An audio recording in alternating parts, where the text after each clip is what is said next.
Meus amados irmãos, chegamos então no capítulo 10 de 1 Reis, numa carta riquíssima. Quanto nós já aprendemos acerca desta carta, deste livro, não é?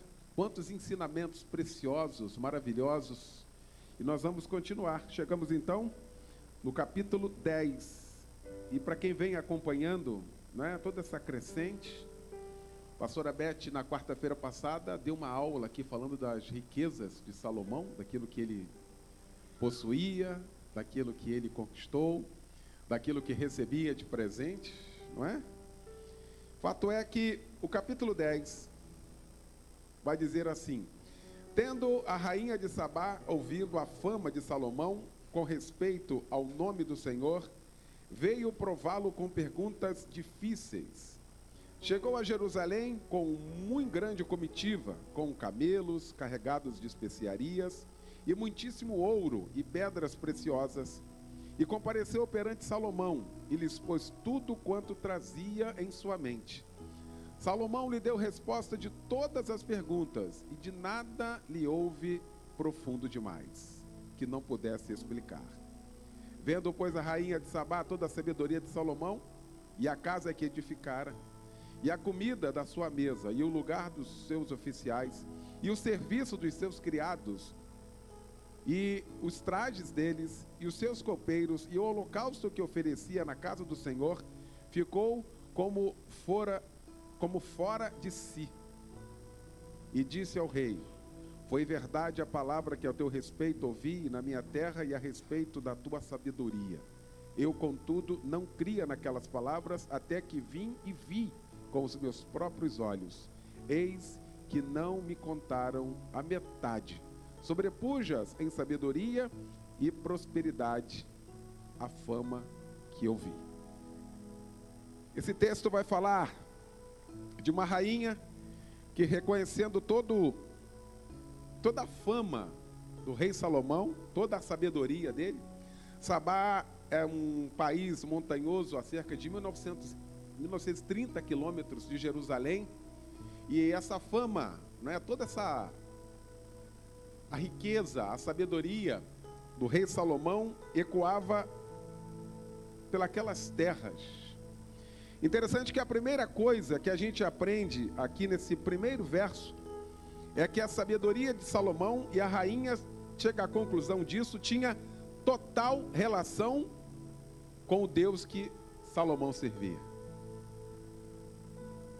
Não era uma sabedoria humana, não era uma sabedoria dada tão somente pelos estudos, não era uma sabedoria humana, uma sabedoria tão somente aprendida. Não, a rainha chega à conclusão, no primeiro verso, de que aquela sabedoria que Salomão tinha completa e total relação com Deus. O que a gente aprende? De que toda a sabedoria vem de Deus. Toda a sabedoria vem de Deus. Interessante que a Bíblia vai dizer em Provérbios, no capítulo 9, verso 10, de que o temor ao Senhor é o princípio da sabedoria. O texto vai dizer, Salmo 128, e em tantos outros textos: bem-aventurado o homem que teme ao Senhor. Feliz é o homem que teme ao Senhor, porque a Bíblia já vai trazer exatamente a questão de que aquele que teme ao Senhor, por certo, está no caminho de adquirir sabedoria. E eu vejo nesta noite homens e mulheres aqui com temor ao Senhor, com temor ao nome do Senhor, do Deus Todo-Poderoso. E eu quero trazer nesta noite para mim e para ti, de que nós estamos no caminho e na busca da sabedoria. A outra coisa é que vai dizer que, ainda Tiago 5:1, se alguém ou se algum de vós não tem sabedoria, é possível que o homem não tenha sabedoria, é possível que o homem tenha tantos conhecimentos humanos. Aliás, ontem perdemos mais um astrofísico, né? Um homem que, o segundo, depois de Einstein, né, é o mais considerado, de uma sabedoria, de uma inteligência muito grande. de um conhecimento muito grande que movimentou todo o planeta Terra, vamos assim dizer, todo mundo conhecia, reverenciava, mas é possível que este homem, a despeito de todo o respeito que merece, sobretudo agora, não mais aqui neste plano, era possível que não tivesse sabedoria. É possível que tivesse muito conhecimento. E são coisas completamente distintas. Não que o conhecimento não venha de Deus, porque a nossa mente foi o Senhor quem a fez. Mas talvez não temesse ao Senhor. Porque o princípio da sabedoria é temer ao Senhor. E eu quero louvar a Deus nesta noite, porque nós temos a quem recorrer para buscarmos sabedoria. Tiago, no capítulo 1, no verso 5, vai trazer para mim e para você qual é a melhor maneira, qual o melhor jeito da gente obter sabedoria, a não ser que você não queira. Eu quero a cada dia ter sabedoria, você quer também? Aliás, eu busco isso o tempo inteiro. Aliás, eu corro atrás disso o tempo inteiro. Em todas as minhas orações, tem essa frase, tem essa petição, dizendo: Senhor, me dá sabedoria.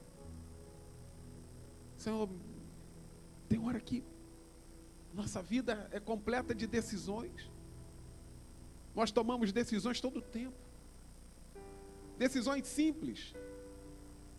Entre avançar um sinal amarelo ou não, é uma decisão tão simples, né? Mas pode nos causar tanto prejuízo. Decisões complexas. A todo instante nós estamos a tomar decisões.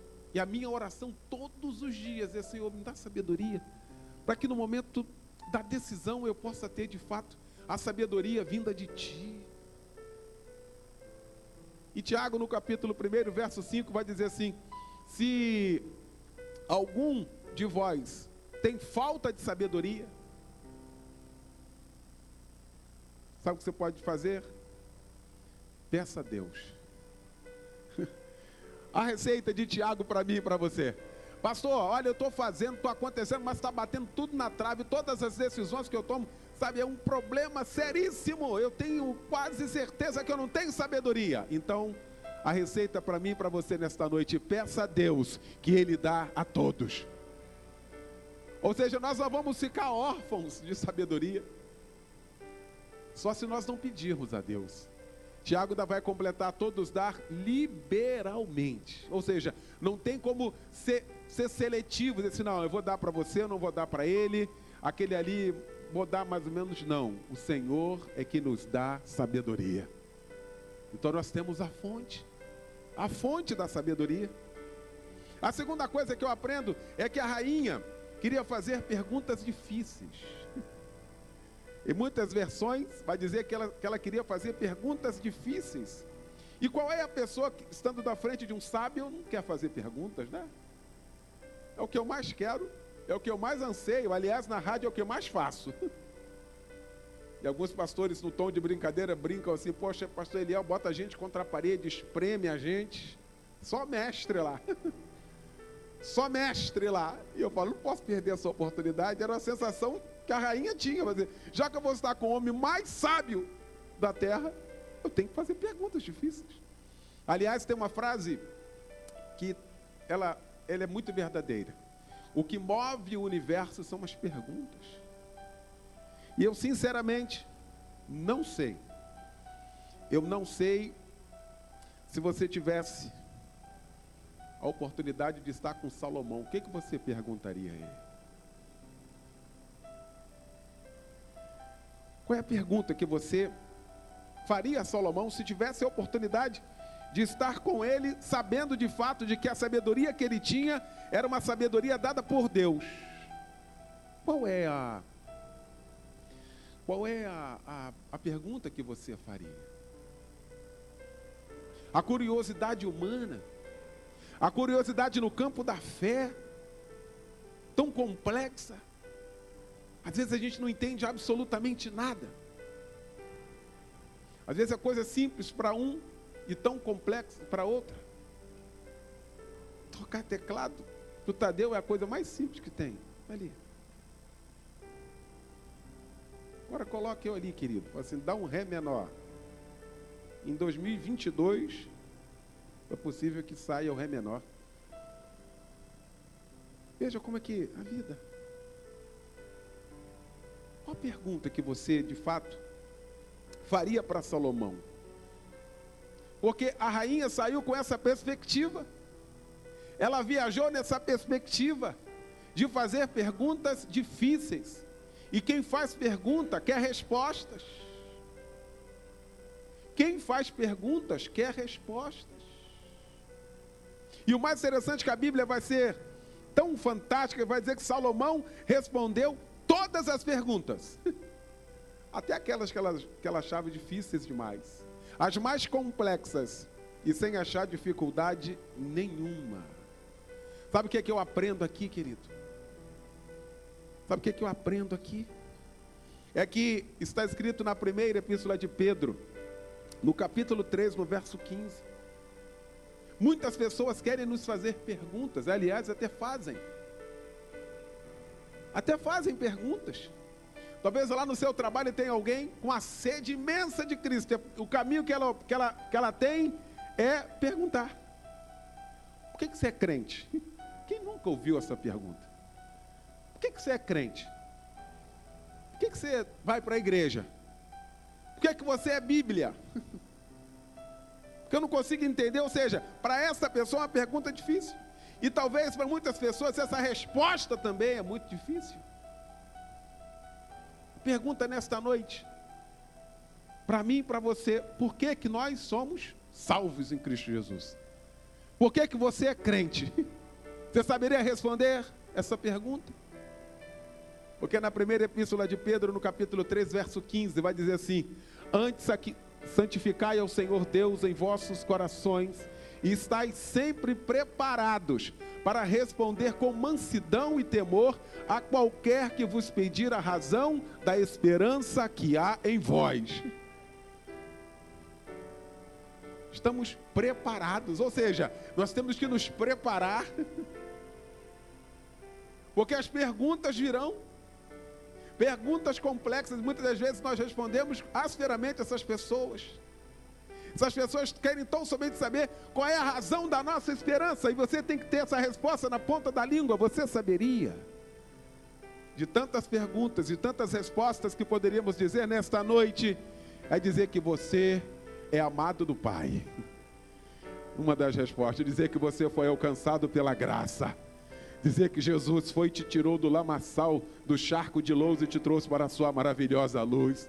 Talvez a outra resposta seja que você não tinha esperança, mas encontrar Jesus é encontrar a esperança. Tantas respostas, cada uma. Cada um poderia responder na sua língua. E qual a sua dúvida hoje? Hoje nós não temos mais o rei Salomão. Nós não temos mais o rei Salomão.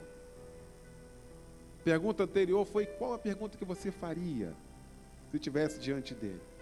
Hoje nós não temos mais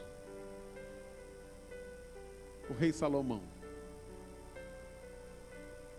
Mas interessante que em Mateus, no capítulo 12, no verso 42, Jesus usa essa mulher. Jesus usa essa passagem que nós lemos aqui para dizer algo para mim e para você. Quer dizer, a rainha do meio do dia se levantará no dia do juízo, que esta geração e a condenará, porque veio dos confins da terra para ouvir a sabedoria de Salomão.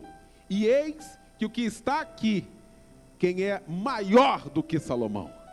Ou seja, nós não temos mais Salomão, mas temos Jesus, o Todo-Poderoso, que é maior que Salomão, que é maior que Jonas, para que você possa fazer a sua pergunta, para que você possa dirimir suas dúvidas, para que você possa caminhar sem dúvida, ou sem duvidar, sem pestanejar. As dúvidas entram, queridos, naquilo que a gente ouve, naquilo que a gente vê. Está para sair um filme aí, Maria Madalena. Acho que começa amanhã, salvo engano. O filme completamente cheio de heresias. Aí vai um monte de crente assistir, volta tudo turbado. Já já vai começar a explodir. Sexta-feira eles começam a chegar lá na rádio. Foi assim com o filme Jesus Cristo, foi assim com Noé, a cabana, lotado. O crente está na igreja há 30 anos, aí ele assiste um filme, ele balança. Tem dúvida então aí, querido? Quem escreveu esse filme, é possível que não tenha absolutamente nenhum comprometimento com Deus. E outra, se você quiser saber a história verdadeira de Maria Madalena, a verdadeira está aqui. Está aqui. Aqui está. Daquela mulher que foi resgatada por Jesus, quando alguém queria apedrejá-la, aliás, um grupo, queriam cumprir a lei, a ferro e fogo. Mas Jesus amou aquela mulher e realizou um milagre na vida dela. O milagre da vida dela não foi não ser apedrejada. O milagre da vida dela foi ela ir e não pecar mais. Está aqui na nossa mão. A história verdadeira está aqui na nossa mão. Quando a gente quer assistir o filme. Não tem nenhum problema em assistir o filme. Aqui é tudo ficção. O autor coloca o que ele quiser, ele está escrevendo, ele filma do jeito que ele quiser. A verdade está aqui. Então não ande com dúvidas. Se você tiver qualquer dúvida, qualquer uma dúvida, pergunte a Jesus, que é maior que Salomão. Aleluia, glória a Deus. No verso 4 de 1 Reis, ela vai ficar extasiada. Vendo, pois, a rainha de Sabá toda a sabedoria de Salomão e a casa que edificara, e a comida da sua mesa, e o lugar dos seus oficiais, e o serviço dos seus criados, e os trajes deles, e os seus copeiros, e o holocausto onde oferecia na casa do Senhor, ficou fora de si. Sabe o que me chama a atenção aqui? É de que a organização é a coisa mais importante que tem na vida de alguém. Ela descreve exatamente tudo como tinha que ser. E quando ela termina de descrever exatamente tudo aquilo que ela estava contemplando, a minha versão da Bíblia diz assim, ela ficou fora de si, ela ficou extasiada. Outra versão vai dizer, ela ficou impressionada. Aqui diz, ficou fora de si, com a organização que tinha. Eu sei que a organização para muitas pessoas é algo muito complicado. No último quadrimestre nós estudamos sobre família e nós passamos por aí. Como nós somos problemáticos em planejarmos as coisas? Para muita gente é um sacrifício quase que inalcançável. Um sacrifício, sabe, terrível ao anotar algumas coisas. Planejar, de fato, não é a nossa praia. Aliás, desde pequeno.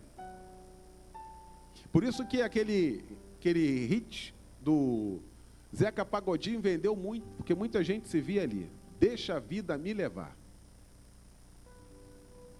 E aí a gente usa ainda a Bíblia Sagrada. Não, Deus está comigo. Deus está no barco. E o barco afundando e ninguém vai lá clamar por ele. Tá bom. A organização. E Jesus nos ensinou isso. Jesus nos ensinou finanças. Falamos também sobre isso. Jesus nos ensinou tempo.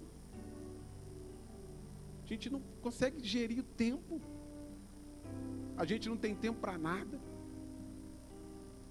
Eu já anotava tudo. Na minha Bíblia é um horror. Se bater um vento é uma loucura. Eu cheguei aqui e aprendi ainda mais com o pastor Roberto. O pastor Roberto usou o texto bíblico para dar força àquilo que eu já tinha dentro de mim. Quando ele aparece para João lá na ilha de Pátio, assim, anota tudo que você vê. Não confia na tua cabeça, não. Não confia na tua mente, não. Tem muita informação, tem muita coisa chegando, não confia, não. Anota tudo. Anota tudo. A gente não consegue ser organizado no mínimo. Quando termina o prazo aí que a gente lembra. E o susto é a coisa mais triste que tem. E a gente lembra de pagar a conta 4 e 1. O banco fechou 4 horas. Mas 4:01 a gente lembra. Se fôssemos planejados, se de fato tivesse no papel, nós lembraríamos. Eu vejo que a rainha, ela fica extasiada, ela fica fora de si quando ela vê de fato toda essa organização. O verso 6 e 7 também tem outra coisa que a gente poderia trazer nesta noite. Disse ao rei: foi verdade a palavra que a teu respeito ouvi na minha terra, e a respeito da tua sabedoria. Eu, contudo, não cria naquelas palavras, até que vim e vi com os meus próprios olhos, e eis que não me contaram a metade daquilo que eu estou vendo. Sabe o que me faz lembrar isso aqui? Da mulher samaritana. Aquele diálogo que ela trava com Jesus, naquela conversa que ela trava com Jesus em João no capítulo 4, e ela começa a conversar com Jesus, e Jesus pede água, e você conhece a história. Interessante, no capítulo 9 ela reconhece Jesus como judeu. No capítulo 19 ela reconhece Jesus como profeta. E no 29 ela reconhece Jesus como Salvador. E aí o que ela faz? Sai correndo. Ela sai correndo, volta à cidade. Alguém que não tinha uma boa reputação. Alguém que para aquela época já tinha tido 6 maridos. Aliás, 5, estava com um, também não era dela. Ela volta para a cidade e começa a bater nas portas. Parece que eu fico imaginando aquela mulher batendo nas portas, tocando campainha, batendo palma, dizendo: vem ver o homem que disse tudo o que eu tenho feito, vem ver se ele não é o Cristo, vem ver. E a Bíblia vai dizer que aquele povo sai, confiando na palavra daquela mulher, acreditando na palavra daquela mulher, porque aquela mulher agora já era transformada. Aquela mulher tinha de fato bebido da água da vida. Aquela mulher já tinha virado missionária. Aquela mulher saiu pregando o evangelho com toda a autoridade de Jesus. E o povo acreditou e foi até lá. E quando chegaram lá, começaram a ouvir Jesus. E chegaram para assim: olha, não é mais pelo que você disse para a gente. Agora nós cremos porque nós ouvimos ele falar. Verdadeiramente, este é o Cristo. Aleluia. A mulher declara: olha, não é nem a metade daquilo que falaram. É exatamente isso que surpreende a mim e a você quando viemos para a casa do Senhor. Quando nós fomos resgatados, nós ouvimos falar que Jesus era maravilhoso, que Jesus era o príncipe da paz, que Ele é o salvador das nossas vidas, que Ele morreu na cruz do Calvário. Aí nós viemos, quando nós chegamos aqui, não falaram para nós a metade daquilo que Ele é capaz de fazer e do que Ele continua fazendo nas nossas vidas. Aleluia, aleluia. No verso 9, ela vai dizer: bendito seja o Senhor teu Deus, que se agradou de ti para te colocar no trono de Israel, e porque o Senhor ama Israel para sempre, e que te constituiu rei, para executares juízo e justiça. Sabe o que ela faz aqui? Ela glorifica, ela exalta, ela engrandece o Senhor pela vida de Salomão. Sabe qual é o outro ensinamento que eu tenho aqui, querido? 1 Coríntios, no capítulo 10, 31, vai balizar o meu entendimento nesta parte. Essa mulher, ela está dizendo que o Senhor seja glorificado, que bendito seja o Senhor. Ela não fala que é o Deus dela, não. Bendito seja o Senhor teu Deus. Olha isso. Bendito seja o Senhor teu Deus, que te constituiu. Ela reconhece que a autoridade vem do Senhor, que a benevolência vem do Senhor, que a sabedoria vem do Senhor, que a graça vem do Senhor, que a abundância vem do Senhor, que o milagre vem do Senhor. que a riqueza vem do Senhor. E aí eu chego à conclusão, de fato, de que às vezes eu estou tão longe disso aqui, de alguém glorificar a Deus pela minha vida,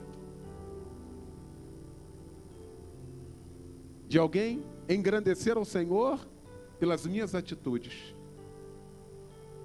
de alguém dizer assim: o Deus desse aí é o Deus que faz. Às vezes a gente se sente tão longe disso. E o apóstolo vai dizer: portanto, quer comais, quer bebais, ou façais outra qualquer coisa. Aqui que está a chave. Qualquer outra coisa, ou seja, tudo. Tudo aquilo que eu fizer, todas as minhas atitudes, todos os meus comportamentos, todas as minhas palavras, tudo que eu fizer, que seja para a glória de Deus. Por isso que lá no início, nós falamos aqui sobre o pedir sabedoria. Pedir sabedoria. Para engrandecer o Senhor através das nossas atitudes. Às vezes a gente tem problema lá no trabalho. Às vezes nós temos problemas com a nossa relação interpessoal. Às vezes somos os piores da casa. Já falei sobre isso aqui. Às vezes o crente lá é o pior que tem. É o que entrega a todo mundo. É o que puxa tapete de todo mundo. É o que não cumpre seu horário. É o que não cumpre seus afazeres. Que Deus vai ser glorificado. Quem é que quer fazer parte da igreja de uma pessoa assim? Por si só, quando a gente tenta manter uma vida reta, íntegra, a gente já sofre, mas isso é no campo espiritual, isso é normal. Eu não estou falando disso. Se você está sofrendo lá na tua empresa, querido, porque você é reto diante do Senhor, continue lá, o Senhor há de te honrar. O Senhor vai te honrar. Não sai de lá não. Não sai de lá não. Você nem sabe, mas aquela empresa ainda está de pé porque você está lá. Então não permita ser afrontado. Se você estiver com retidão diante do Senhor, o Senhor é a tua defesa. O Senhor é a tua defesa. Esse capítulo 10 é o último da vida de Salomão no centro da vontade de Deus. Esse capítulo 10, ele é o divisor de águas. E como hoje à tarde, sabe, eu chorei, fazendo algumas anotações. Chorei porque nós acompanhamos, desde o capítulo 1, uma vida de cumprimento de promessa na vida desse jovem. Esse rapaz nem era nascido. Deus já havia falado sobre a vida dele com o pai dele. Eu vou levantar, Davi, alguém de ti que vai erguer o templo. Não vai ser você. E a gente vai ver exatamente esse homem pedindo algo maravilhoso. Pedindo sabedoria e tendo a sabedoria, recebendo a sabedoria de Deus. A gente vai ver esse homem construindo o templo, fazendo toda a vontade de Deus. A gente vai ver esse homem inaugurando o templo. E a presença de Deus foi tão forte, nós vimos aqui, que a casa se encheu de fumaça e ninguém conseguia ficar de pé. A gente vai ver tantas experiências deste homem com Deus, até o capítulo 10. No capítulo 10, essa rainha vem e exalta o nome do Senhor pela sabedoria, pela riqueza, pela organização, por tudo que esse homem fazia, mas no final do versículo, do capítulo 10, começa a derrocada. Começa a destoar completamente tudo aquilo que Deus havia planejado para ele. Tudo aquilo que o pai dele já havia falado para ele. Tanta coisa já havia se cumprido, ele havia obedecido. Mas no verso 26 começa a derrocada deste homem. Também ajuntou Salomão carros e cavaleiros, de sorte que ele tinha 1.400 carros e 12.000 cavaleiros, e os levou às cidades dos carros e junto ao rei em Jerusalém. Aqui, de fato, começa toda a problemática da desobediência de um homem, de um rei. Porque em Deuteronômio, no capítulo 17, verso 16, lá na lei de Moisés, tinha algo que não era para ser infringido. Tinha algo que não era para ser infringido. Diz assim, na lei de Moisés: porém, ele não multiplicará para si cavalos, nem fará voltar o povo ao Egito para multiplicar cavalos, pois o Senhor vos tem dito: nunca mais voltarei por este caminho. Isso aqui era uma sanção para quem fosse rei. E no verso 26, Salomão faz exatamente isso. Compra cavalo, vende cavalo, compra carro, sabe, detonando completamente a lei. Aqui no capítulo 2, vem aqui comigo aqui na sua Bíblia, capítulo 2 de 1 Reis. Olha qual foi o combinado. O combinado foi esse.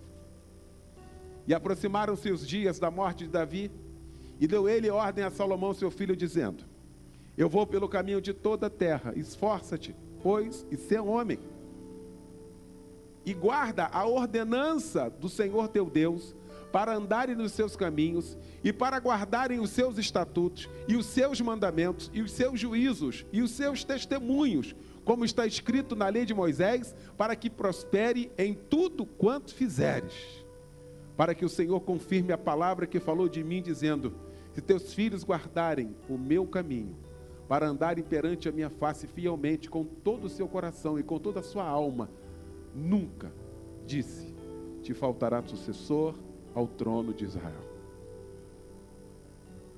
Não quebres a lei. Esse foi o combinado. Esse foi o trato. Foi isso que Davi, antes de morrer, disse ao filho dele.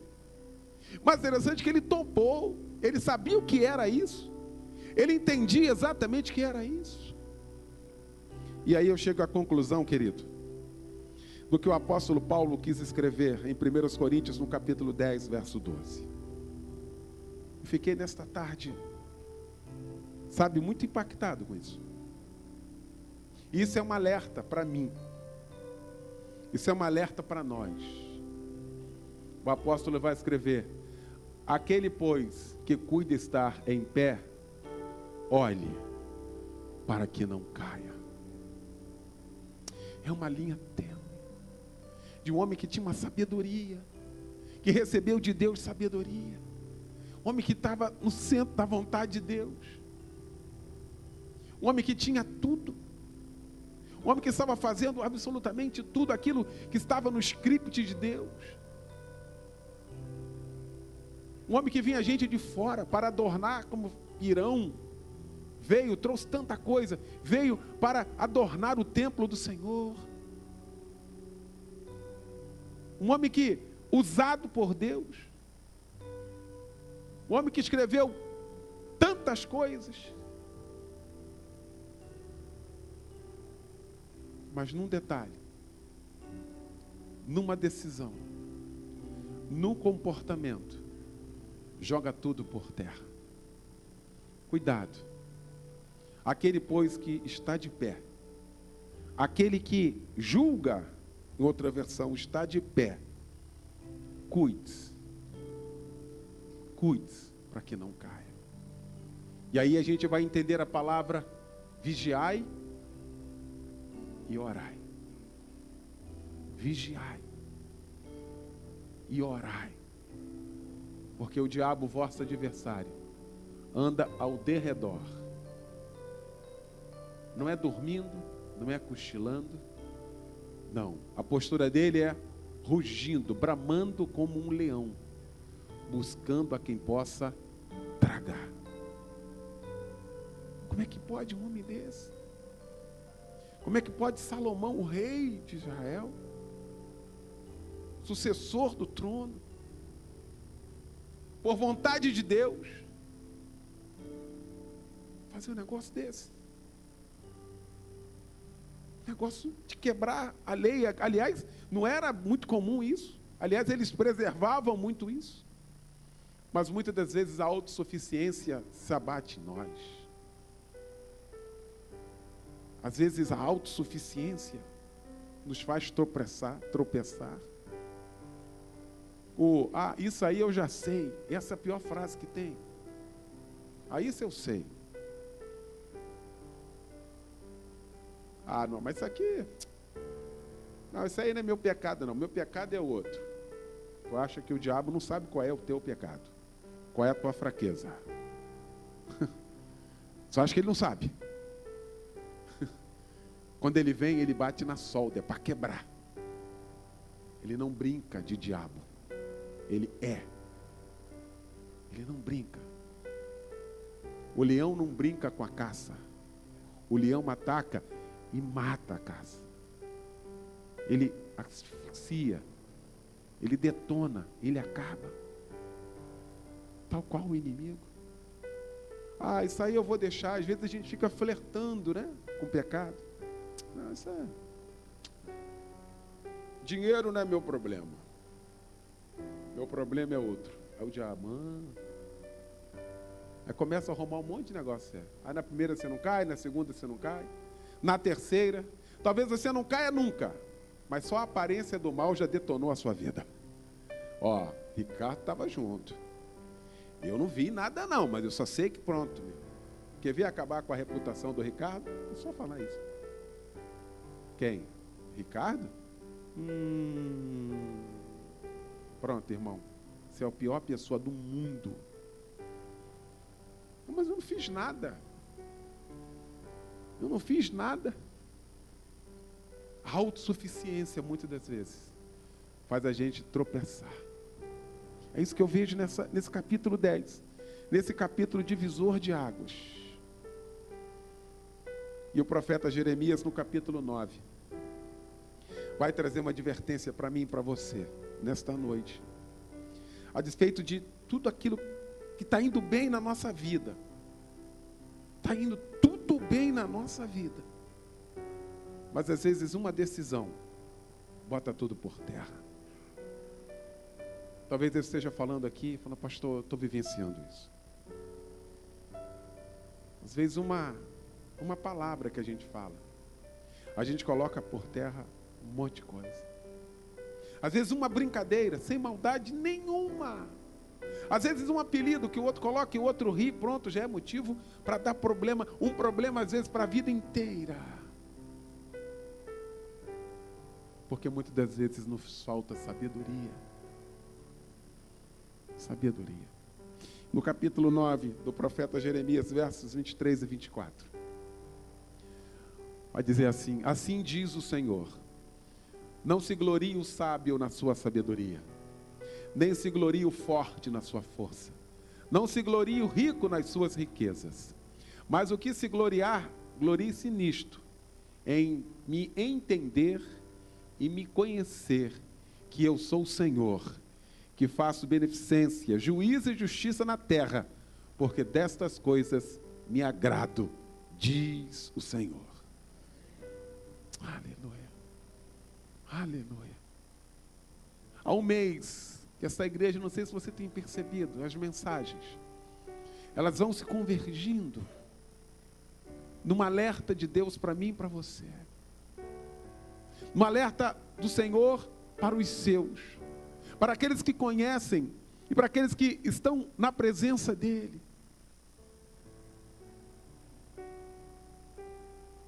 A última segunda-feira nós tivemos aqui uma das melhores orações que eu participei aqui nesses últimos dias, as segundas-feiras.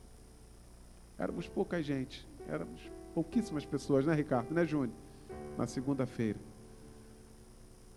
Mas sabe, presença.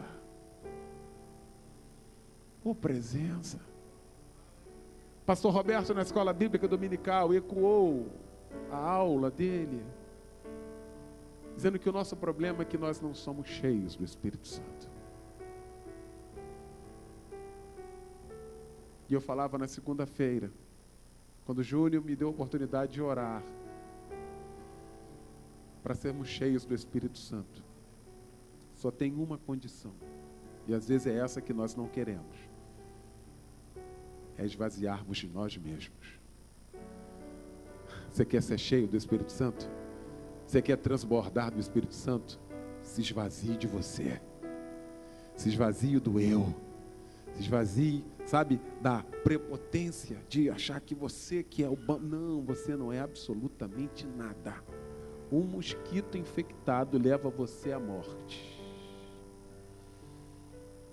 Não somos absolutamente nada. Ele é. Ele é. O Senhor é.